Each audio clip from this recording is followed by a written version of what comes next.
Cette rencontre avec dès la première période une grosse occasion pour le Cap-Vert avec ce poteau de Varela dès la deuxième minute.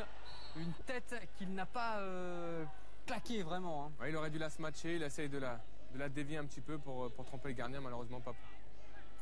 La réplique de la Tunisie avec Akaichi qui va trouver lui non pas le poteau mais le gardien du Cap-Vert. Alors pour le coup il avait fait tout ce qu'il pouvait pour récupérer ce ballon assez haut. Hein. Ouais, je pense qu'il a eu un bon timing et bon, il faut dire aussi l'arrêt du gardien est aussi impeccable. Deuxième période avec le Cap-Vert qui continue et le très beau geste de Kouka qui élimine deux joueurs, qui élimine le gardien, mais pas Ben Youssef. Bien revenu, Habib. Les défenseurs que vous êtes tous les deux apprécient. Ouais, Ben Youssef qui est resté concentré. C'est vrai qu'on pensait que Kouka pouvait frapper pied gauche. Il a décidé de rentrer sur son pied droit. Mais Ben Youssef est bien concentré pour sortir ce ballon. De l'autre côté, le coup franc de la Tunisie avec cette tête de Chikaoui sur la barre. La sortie ratée de Bosigna qui obtient un coup franc généreux ou pas? Très généreux, très généreux. Ça aurait dû être validé le but. Oh, c'est vrai que c'est souvent sanctionné. C'est dès qu'il y a une charge sur un gardien, celle-ci, elle n'est pas forcément énorme, mais elle est là. Donc c'est pour ça que l'arbitre a sanctionné d'un coup franc. Bon, le Cap-Vert s'en sort bien.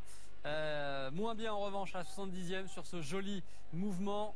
Saï qui va trouver Mahoul. Et puis Montserrat au deuxième poteau. Rigobert pour la défense, c'est compliqué. Tout se joue dans le dos là. Tout s'est joué dans le dos. Je pense qu'il y a eu une passe qui a éliminé deux lignes et voilà, à ce niveau-là, ça pardonne pas et le but est venu tout de suite, quoi. Ça aurait dû être le but de la victoire si les Tunisiens avaient résisté.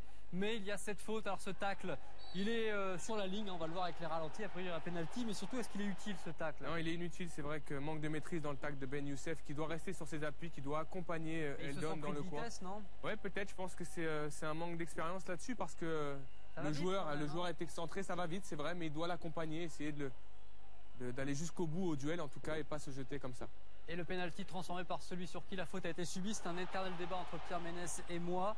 Lui, il ne veut pas que le joueur qui subisse la faute tire le pénalty. Moi, je pense que c'est une question juste de bon joueur ou de mauvais joueur. Et quand on est un bon joueur, on arrive à transformer un pénalty même si la faute est sur soi. Et puis, cette fameuse occasion finale avec cette superbe combinaison. C'est juste que derrière, il rate son geste ou mauvais choix? Ah non, mauvais choix. Mauvais choix, il veut tirer. Vraiment. Je pense qu'il veut frapper fort dans le but alors qu'il y avait une meilleure solution au centre.